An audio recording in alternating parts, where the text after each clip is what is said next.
안녕하세요. 오늘은요, 많은 분들이 그냥, 의학적인 쇠퇴, 뭐 이런 걸로만 생각하시는 치매 있잖아요. 네, 그렇죠. 뇌 기능의 문제로만 보기 쉬운데 이걸 좀 바른 시각에서, 아주 깊게 한번 들여다볼까 합니다.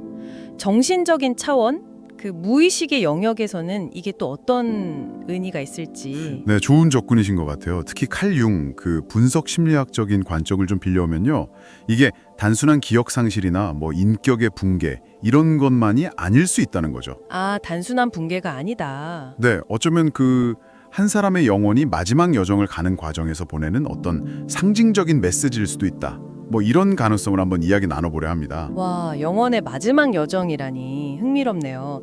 듣는 분들께도 이게 좀 하는 그런 순간이 되면 좋겠어요. 네, 그러길 바랍니다. 그럼 우선 융의 관점에서 보면 치매라는 게 자아, 그러니까 에고 기능이 약해지는 거랑 관련이 깊다고 하잖아요. 맞습니다. 네. 그럼 현실 감각이나 시간 감각 같은 게 흐려지는 거, 이게 단순히 병의 증상만은 아닐 수도 있다는 건가요? 그렇죠. 그렇게 볼 수 있죠. 자아가 좀 약해지면서 그동안 의식 저편에 이렇게 꾹꾹 눌러놨던 거 있잖아요. 네네, 무의식적인 것들? 네, 그런 무의식의 내용들이 이렇게 수면 위로 떠오르는 과정으로 해석할 수 있어요. 특히 융은 노년기를 되게 중요하게 봤거든요. 아, 노년기요? 그냥 쇠퇴하는 시기가 아니라? 네, 전혀요. 오히려 개성화 과정이라고 해서 평생 어쩌면 외면했을 수도 있는 자기 안의 여러 조각들을 다 끌어안고 더 온전한 자기, 셀프, 더 깊은 참자기를 향해 나아가는 그런 통합의 시기로 봤어요. 와, 성숙의 마지막 단계 같은 거네요. 그렇죠. 근데 이제 이 과정이 순탄하게 잘 안 풀릴 때 그때 좀 문제가 생길 수 있다는 거죠. 아, 개성화 과정이 잘 안 풀리면 그게 치매 증상하고 연결될 수 있다 이 말씀이시군요. 네네. 예를 들어서 평생 동안 자기 안에 좀 불편한 감정이나 상처 같은 거 있잖아요. 네. 융이 그림자라고 부른 것들. 네, 그림자. 이걸 제대로 보지 않고 계속 억누르기만 했다고 쳐보죠. 네. 그럼 노년기에 이제 자아의 통제력이 좀 느슨해지잖아요. 네, 아무래도 힘이 약해지니까. 그때 이 억눌렸던 내용물들이 아주 혼란스러운 형태로 빵 터져 나올 수가 있는 거예요. 터져 나온다. 예를 들면 어떤 식으로요? 과거에 아주 깊은 트라우마 같은 게 망상이나 환각 이런 증상으로 나타나는 경우들이 있어요. 실제로 젊은 시절에 학대 경험을 억압했던 분이 노년에 배구자가 자기를 해치려 한다 이런 망상에 시달렸던 그런 사례도 있고요. 아, 억눌렸던 상처가 다른 모습으로 나타나는 거군요. 이게 그럼 통합되지 못한 무의식의 붕괴 같은 모습인가요? 네, 맞습니다. 그게 바로 붕괴적인 측면이라고 볼 수 있죠. 좀 안타까운 모습이고요. 그렇네요. 듣기만 해도 좀 무거운데 하지만 이게 전부는 아니겠죠. 융의 관점이라면 또 다른 측면도 있을 것 같은데요. 아, 물론입니다. 네, 모든 경우가 다 그렇게 파괴적인 모습만은 아니에요.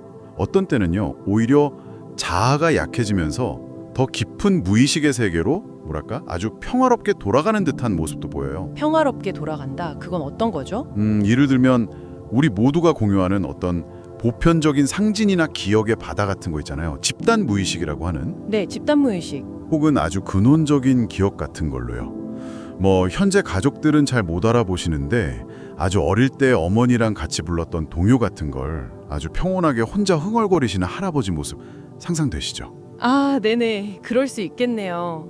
이건 붕괴라기보다는 영혼이 원래의 근원, 자기, 셀프를 향해서 돌아가는 어쩌면 신비로운 귀환이라고 해석할 여지도 있는 거죠. 와, 붕괴와 신비로운 귀환.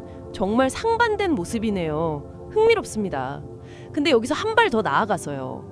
치매가 단순히 자아가 무너지는 게 아니라 어떤 더 근원적인 힘에 압도당하는 휩싸이는 과정이라는 해석도 있던데요. 오, 네, 아주 예리하신데요. 특히 평생 억눌러 왔던 옳다 그르다 하는 판단들 있잖아요. 그런 게 막 터져 나오는 거라는 관점이요. 네, 맞아요. 아주 통찰력 있는 해석이죠. 자아가 그냥 힘없이 무너진다기보다는 그동안 억눌려 왔던 어떤 근원적인 에너지, 융식으로 말하면 자기, 셀프라고 하는 강력한 힘에 그만 압도당하는 상태라는 거예요.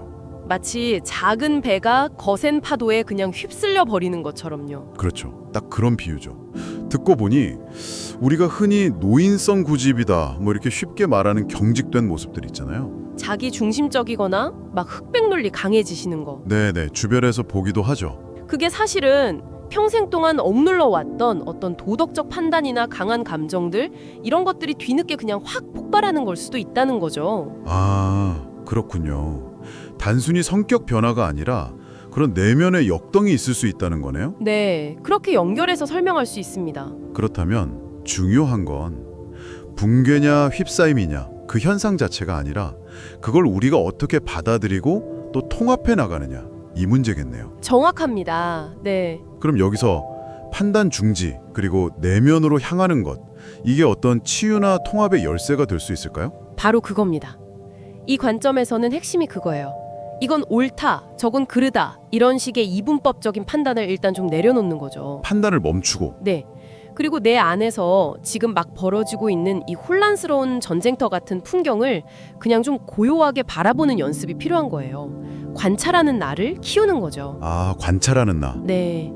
그렇게 되면 자아라는 게 예전처럼 딱딱하게 방어만 하는 벽이 아니라 더 깊은 곳에서 오는 지혜나 창조성 같은 것들을 좀 더 유연하게 담아내고 표현하는 그런 통로가 될 수 있다는 거예요. 아, 통로가 된다. 네, 내 안에서 일어나는 모든 현상들을 심지어 혼란스러워 보이는 것까지도 어떤 더 큰 진리가 다른 방식으로 표현되는구나. 이렇게 좀 더 넓은 관점으로 받아들일 수 있게 되는 거죠. 와, 정말 치매를 완전히 다른 시각에서 보게 되네요.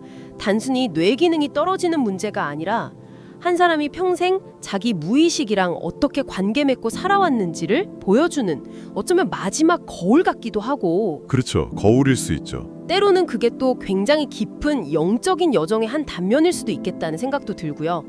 자, 오늘 저희가 나눈 이 이야기들이 듣고 계신 당신에게는 어떤 생각거리를 던져주었을지 궁금하네요. 네, 마지막으로 이 질문 하나를 좀 남겨드리고 싶어요. 우리 각자 자기 안에 그 무의식 또 애써 외면하고 싶은 그 그림자들 있잖아요. 그리고 또 스스로 늘 내리는 이건 옳아 저건 틀렸어 하는 그 수많은 판단들. 네. 이런 것들과 평소에 어떻게 관계를 맺고 살아가고 계신가요? 어쩌면 우리가 노년기에 어떤 정신 상태를 맞이하게 될지는 지금부터 남은 삶 동안 우리가 이 깊은 내면과 얼마나 잘 화해하고 또 통합을 이루어가는지 거기에 달려있는 건 아닐까요? 와, 깊은 질문이네요. 한번 조용히 곱씹어 보시면 좋겠습니다.